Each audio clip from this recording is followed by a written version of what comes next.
Good evening. Hope that everyone is really able to learn this lesson immediately. And I'm here to help you to speak this English lesson that I have prepared for you. So that's why I'm really here to help you to read this word and know how you will be using in your schedules that you have. So let's get started our lesson. Nibyo navugaga rero, reka dutangire isomo ryacu. Uyu munsi tugiye kwiga ijambo ryitwa it takes plus time. It takes twongeyeho igihe. It takes plus time or plus verb. So tugiye kureba rero icyo iri jambo rivuze. Icyo iri jambo rivuze cyangwa se risobanuye. So meaning yabyo rero ni mu by'ukuri wongeraho igihe ndetse na verb iyo ushaka gukoresha ubu buryo.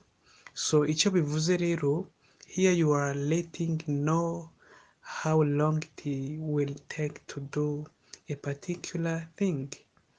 So ahangaha mu by'ukuri uba urimo uramenyesha cyangwa se urimo uragaragaza igihe ikintu kizatwara runaka gikorwa, cyangwa se igihe ikintu kizatwara gikorwa mu gihe runaka, ni igihe kizaba gitwarwa cyangwa se kigenda, bizatwara igihe kingana gute, ni ikintu nyine igihe kizatwara mu gihe runaka. So that's it. Let's see some examples in sentences. Reka turebe zimwe mu ngero mu nteruro, nibwo turaza kumva neza how to use this it takes, how to use this word. So let's get started. When you say it takes 30 minutes to finish this lesson, you are indicating that you are really able to learn this lesson and finish up.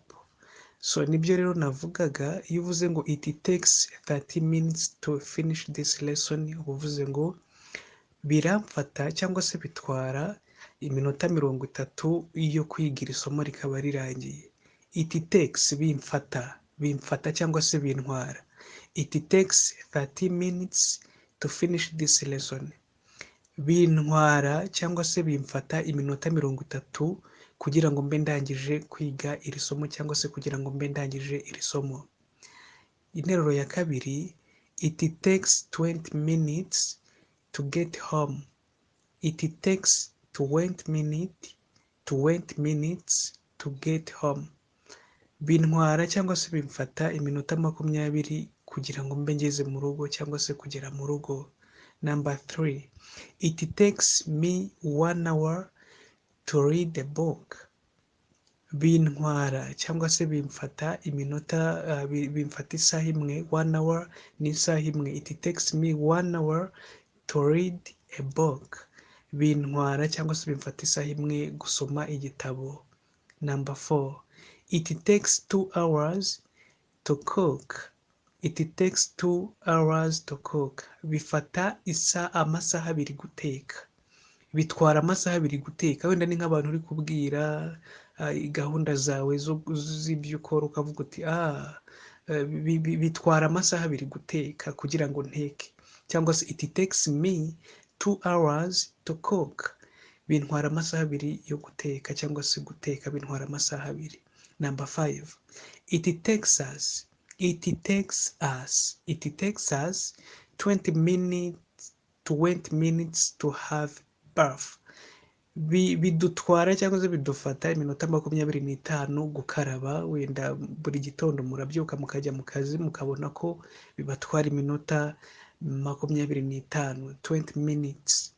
It takes us, iyo us nyine ni ya twebwe. It takes us 20 minutes to have bath. Bidutwara iminota 25 gukaraba. 6, it takes him 3 hours to preach. Bimutwara amasaha 3 yo kubwiriza. Wenda ni umuvugabutumwa arabwiriza, icyo gihe rero ukavuga uti uriya muntu bimutwara amasaha 3 kubwiriza. Byaterwa n'igihe amara ahagaze imbere y'abakristo. It takes him, ariko iyi him twarabibonye ko isobanura igitsina gabo.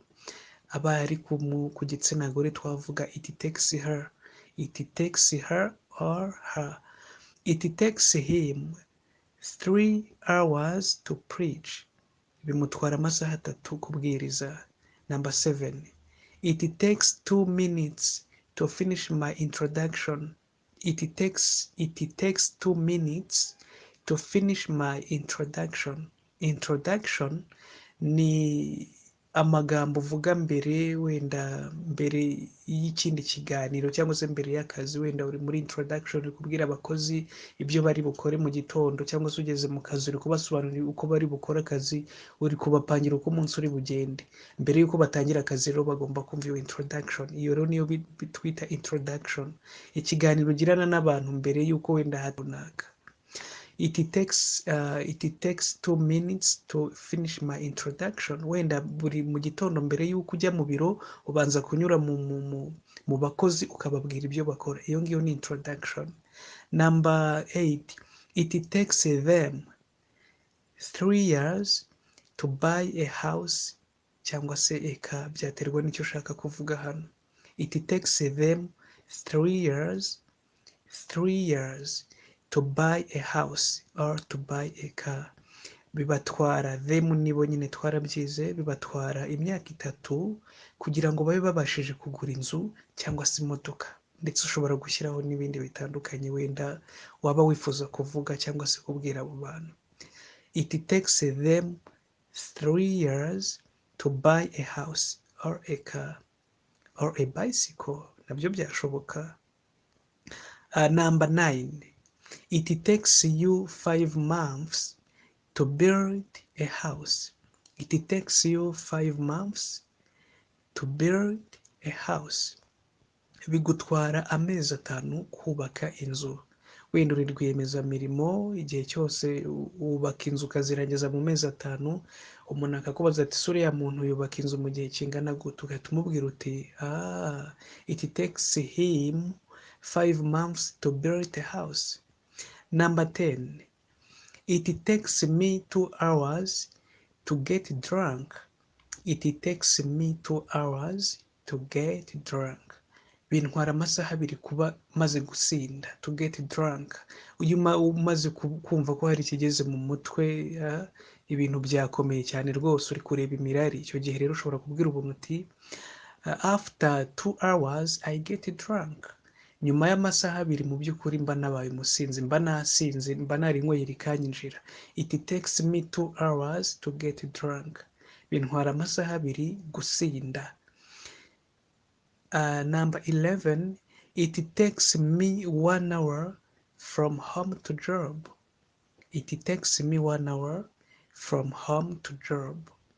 Bintwara isaha 1 iyo mva mu rugo njya ku kazi, cyangwa se bimfata isaha 1 kuva mu rugo njya ku kazi cyangwa se ngera ku kazi. Nimero ya 12, that's the last one. How long does it take you from home to job? Nanjye ndakubajije. How long does it take you from home to job? How long does it take you from home to job? Ese bigutwara igihe kingana iki uva mu rugo ujya ku kazi, cyangwa se bigufata igihe kingana iki mu gihe uva mu rugo ujya mu kazi cyangwa se ujya ku kazi? Learn better, iga neza. See you for the next lesson. As usual.